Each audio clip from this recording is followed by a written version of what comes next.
আলাইকুম। লামিস ব্লগে আপনাদের সবাইকে স্বাগতম জানাচ্ছি। ঢাকা থেকে আমি জান্নাতুল্লাহ মিয়া। আশা করছি যে যেখান থেকে বসে আজকে আমার ভিডিওটি দেখছেন সবাই ভালো আছেন এবং সুস্থ আছেন। আলহামদুলিল্লাহ আমিও আমার পরিবার নিয়ে ভালো আছি। এই ভিডিওটুকু গতকাল রাতে করা ছিল, তো ভাবলাম আজকে এই ভিডিওর সঙ্গে এটা যুক্ত করে দিই, তাহলে হয়তো বা ভালো লাগবে। তো এখানে আরহামের বাবা কিছু বাজার নিয়ে এসেছিল, শুকনো বাজার। তো বাজারগুলি গুছিয়ে নিতে নিতে প্রথমেই কিন্তু আজকে একটি রিকোয়েস্ট করে নিচ্ছি আমার আপু ভাইয়া এবং আন্টিদের কাছে। তো আপনাদের যদি এই ভিডিওটি একটুও ভালো লেগে থাকে, যদি একটু অংশও যদি আপনার মনে ধরে থাকে, তাহলে ভিডিওটিতে একটি লাইক দিতে কিন্তু ভুলবেন না। আর চাইলেই কিন্তু আমার চ্যানেলটি সাবস্ক্রাইব করে আমার পাশে থাকতে পারেন এবং অবশ্যই পাশে থাকা বেল আইকনটি কিন্তু ক্লিক করে রাখবেন। এতে করে আমি যখনই ভিডিওগুলি আপলোড করব তখনই আপনার কাছে নোটিফিকেশন পৌঁছে যাবে এবং আপনি সেই ভিডিওটি নিজের সময় মতো কিন্তু দেখে নিতে পারবেন। এবং যারা এই কাজটি অলরেডি করে নিয়েছেন তাদেরকে জানাই অসংখ্য অসংখ্য ধন্যবাদ। তো আমি কিন্তু এখানে বাজারগুলি গুছিয়ে নিচ্ছি। তো আমার এই কাজগুলি করতে কিন্তু খুব বেশি ভালো লাগে না, কারণ এই যে সব কিছু আবার রিফিল করা, এই ব্যাপারটি কেন যেন আমার একেবারেই ভালো লাগে না। তো ভালো না লাগলেও আসলে করার কিছু নেই, কারণ করতেই হবে, আমাকেই করতে হবে। তো এই কারণে কিন্তু করেও নিচ্ছি। তো এই ডিমগুলি যখন বের করছিলাম তখন কিন্তু অনেক মেজাজটা গরম হচ্ছিল। তো আরহামের বাবা বলেছিল যে এখানে 15টা ডিম সে কিনে এনেছে, কিন্তু দিয়েছে কিন্তু 12টা। এই সমস্ত ছোটোখাটো বিষয়গুলিকে কিন্তু দেখা যাচ্ছে কিছু কিছু ক্ষেত্রে কিন্তু অনেক বেশি মেজাজটা গরম হয়ে যায়। তো তারপর কিন্তু আমি আবার আরহামের বাবাকে বলছিলাম, তো কোনো ব্যাপার না, সমস্যা নেই, 3টা ডিম, এটা কিন্তু ভেবে নিতে হবে যে আমরা আল্লাহর রাস্তায় দান করে দিয়েছি। যদিও বা দানের পরিমাণটা অনেক বেশি কম, কিন্তু তাও ব্যাপার না, কারণ ওটাই কিন্তু একজন গরিব মানুষের কাছে ওটা অনেক বেশি কিছু। তো এরপর কিন্তু আবার হয়েছে কি যে এই গুঁড়া দুধের যে প্যাকেটটা ছিল, এই প্যাকেটের সঙ্গে ছোট একটি বাটি ছিল। তো এটা কিন্তু সম্পূর্ণ ফ্রি ছিল, তবে ফ্রি অনুযায়ী আমার কাছে কোয়ালিটি অনেক ভালো লেগেছে।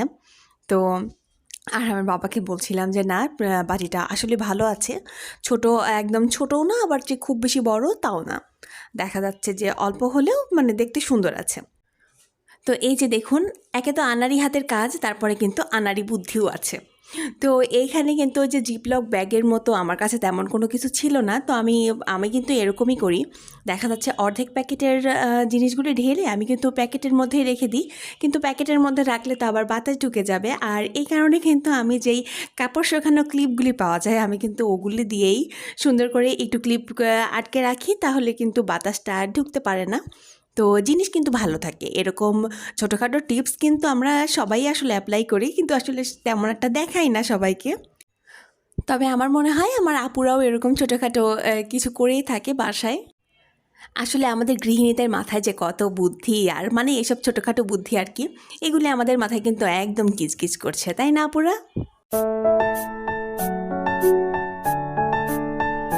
এই ইট পাথরের শহরে কিন্তু আমরা সকলেই এই সংসার, এই কাজ, তারপর দেখা যাচ্ছে আমরা বাহিরে যেই সব জব করা আপুরা থাকে বা ভাইয়ারা থাকে, তো এইগুলি নিয়েই কিন্তু আমরা সবাই আসলে ব্যস্ত থাকি।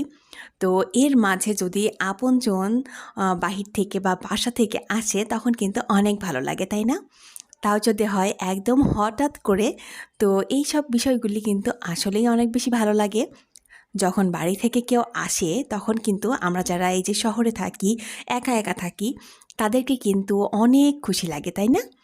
তো বিশেষ করে আমার মনে হয় এইগুলি ক্ষেত্রে কিন্তু বাচ্চারা বেশি খুশি হয়, কারণ বাচ্চাদের ক্ষেত্রে হয় কি যে ওরা একদম চার দেয়ালের মাঝে কিন্তু ওরা আছে, ওরা কিন্তু বাহিরে গিয়ে খেলার মতো তাদের কোনো স্পেস নেই। দেখা যাচ্ছে আশেপাশে যদি কারোর বাসার পাশে যদি মাঠ থাকে, যদিও বা আমার পাশে একটা মাঠ রয়েছে, কিন্তু ওখানে গিয়ে তো আর বাচ্চাদেরকে নিয়ে তেমন একটা খেলার সুযোগ নেই। তো এই কারণে আরহামকে নিয়ে আমি কিন্তু তেমন একটা বের হতেও পারি না, যে ওকে দেখা যাচ্ছে আমি একটা কাজ করি যে প্রতিদিন আমি ওকে ছাদে উঠাই আর ও ছাদে উঠে কিন্তু খেলা করে, কিন্তু অনেকের কিন্তু সেটিও কিন্তু থাকে না। তো বাচ্চারা কিন্তু সেই একা একাই বড় হয়। তো এর মধ্যে ওই একাকিত্ব একটু সরিয়ে রাখার জন্য যদি যখন আমাদের বাড়ি থেকে কেউ একজন আসে তখন কিন্তু আমাদের অনেক আনন্দ হয়, তাই না? তো বাচ্চারা কিন্তু তখন অনেক বেশি আনন্দিত হয়, কারণ ওদের কিন্তু একটা খেলার সাথী থাকে, হোক সেটা বড় বা হোক সেটা ছোট। তো এই কারণে কিন্তু আরহামের দাদা আর দাদি আমাদের বাসায় চলে এসেছে। যেহেতু আরহামের ফুপি বেশ অনেক দিন হলোই আমাদের বাড়িতে রয়েছে, তো দেখা যাচ্ছে আরহামের ফুপির সঙ্গেও দেখা হয়নি অনেক দিন। তো দেখা যাচ্ছে কি হয় যে আমার ননদ কিন্তু এই প্রথম মা বাবাকে ছেড়ে আমার কাছে এসে রয়েছে। ও নর্মালি অন্য কোথাও গিয়ে কিন্তু থাকে না এতদিন। যদিও বা আমাদের এখানে ও ঘুরতে আসে না, এটা তো ওর প্রয়োজনে আসা, যেহেতু ও এখানে থেকে এখন পড়াশোনাটা করছে। তো এই কারণে কিন্তু বেশ অনেকটা দিন আমার কাছে এখানে রয়েছে একা একাই। তো অনেক দিন বাবা মাকে দেখা হয়নি।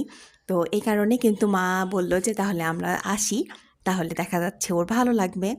আর মাঝে একটু আমার ননদটা একটু অসুস্থও ছিল, তো এই কারণে ভাবলাম যে বাবা মা আসলে কিন্তু একটু ভালো লাগবে।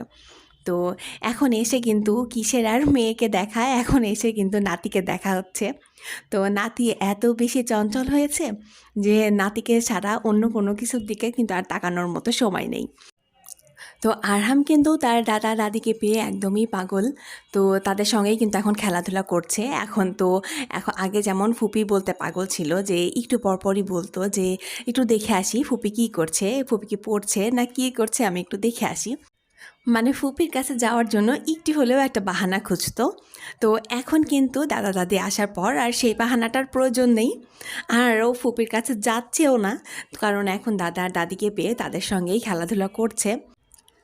আগে যেমন আমি রান্না করলেও কিন্তু ও পাশে ওই কাউন্টার টপের উপরে বসে থাকতো, আমি কাটাকাটি করলে দেখা যাচ্ছে ও ওই সবজিগুলিকে পানির মধ্যে রাখতো বা এটা সেটা কাজ করতো। এখন কিন্তু আর আরহামকে আমার কাছে খুঁজে পাবেন না। আরহামের মতো কিন্তু এখন খেলাধুলো করে। তো এই কারণে আমি বলছি কি যে বাচ্চারা কিন্তু এই যে বাড়ি থেকে যদি কেউ আসে, তাহলে কিন্তু ওরা ওই একাকিত্বটা ভুলে যায়। তো তখন ওদের মধ্যে যে একটা আনন্দ, তো তখন থেকেই কিন্তু লাগিয়েছে যে মানে দাদিকে বলে দাদাকে বলে যে তোমাদের যেতে হবে না, তোমরা এখানেই থাকো। আমার বাসায় যদি কোনো মেহমান আসে তাহলে কিন্তু আমি অনেক খুশি হই। তো এই কারণেই মনে হয় আল্লাহ তাআলা খুশি হয়ে আমার বাড়িতে বারবার মেহমান পাঠায়। তবে এই কথাটাই তো সত্যি কথা যে আল্লাহ যখন আপনাদের ওপরে অনেক অনেক খুশি হয়ে যায়, তো তখনই কিন্তু বাড়িতে মেহমান পাঠায়। তো এই কারণে কিন্তু আমার অনেক বেশি ভালো লাগে, আর আমার থেকে তো আমার ছেলের বেশি ভালো লাগে। তো যাই হোক, আজকে তো অনেক কথা বলে ফেললাম, আর এই কথার মধ্যে যে কত কাজ করে ফেলেছি, তো এগুলি তো আজকে আপনাদেরকে বলাও হলো না, শেয়ারও করা হচ্ছে না। তো এখন কিছু কথা বলি, নাহলে আপনারা বুঝতেই পারবেন না যে কখন কি করছি আর না করছি। প্রথমে কিন্তু আমি যেই কলাগুলো বের করেছিলাম, তো ওগুলি কিন্তু মা নিয়ে এসেছিল আমাদের বাড়ির গাছের। এবং যেই দুধের বোতলগুলি বের করেছিলাম, এগুলি কিন্তু বাড়িতে হচ্ছে গরু আছে, তো একদম খাঁটি দুধ এগুলি। আর যেহেতু আরহাম এখন বেশ কিছুদিন হলো ও দুধটা খাচ্ছে, তো এই কারণেই কিন্তু তার দাদি নিয়ে চলে এসেছে। এদিকে সকালে কিন্তু আমি নাস্তা বানিয়ে নিয়েছিলাম এবং সবাইকে খেতে দিয়ে দিয়েছি। আমরা সবাই কিন্তু নাস্তা করে নিয়েছি, আর সকাল সকাল আজকে দুপুরের রান্নাগুলিও কিন্তু সেরে নিচ্ছি। খুব বেশি কিছু করছি না, আজকে আমি মাছটা একটু ভুনা করে নেব, বা একটু তেল ঝাল যেটা বলে, মানে একটু ঝোল ঝোল থাকবে। আর এদিকে আমি একটু ভাজি করব আর একটা ডাল করব। এই জাতীয় খাবারগুলি বাবা অনেক বেশি পছন্দ করে, যেমন মাছ ভুনা এবং পাতলা ডাল, এগুলি কিন্তু অনেক বেশি পছন্দ। তো আমি ভাবলাম যে আজকে এগুলি তাহলে করে দিই। আর যেহেতু রাতে আমি আলাদা করে রান্না করবই, তো এই জন্য আর দুপুরবেলা খুব বেশি একটা কিছু করিনি, জাস্ট এই তিনটেই করেছি।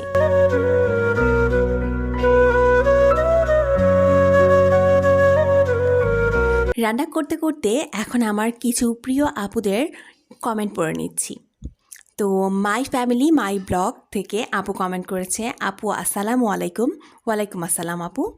তো আপু, আজকেই প্রথম তোমার ভিডিওটি দেখছি, মাশাল্লাহ মাশাল্লাহ আপু, প্রথম ভিজিট করেই তোমার ভিডিওর প্রেমে পড়ে গেলাম। আলহামদুলিল্লাহ আপু, তোমার যে ভালো লেগেছে এইটাই কিন্তু আমার সবথেকে বড় পাওয়া।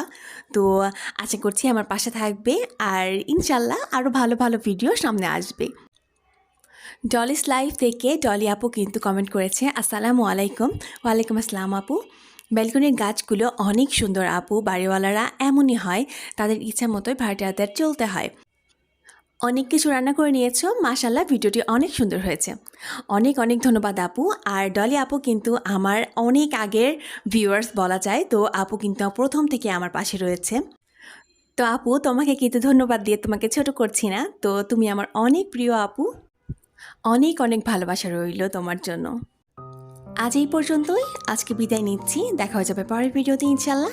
সবাই ভালো থাকুন, সুস্থ থাকুন, সবাইকে খোদা হাফেজ, আসসালামু আলাইকুম।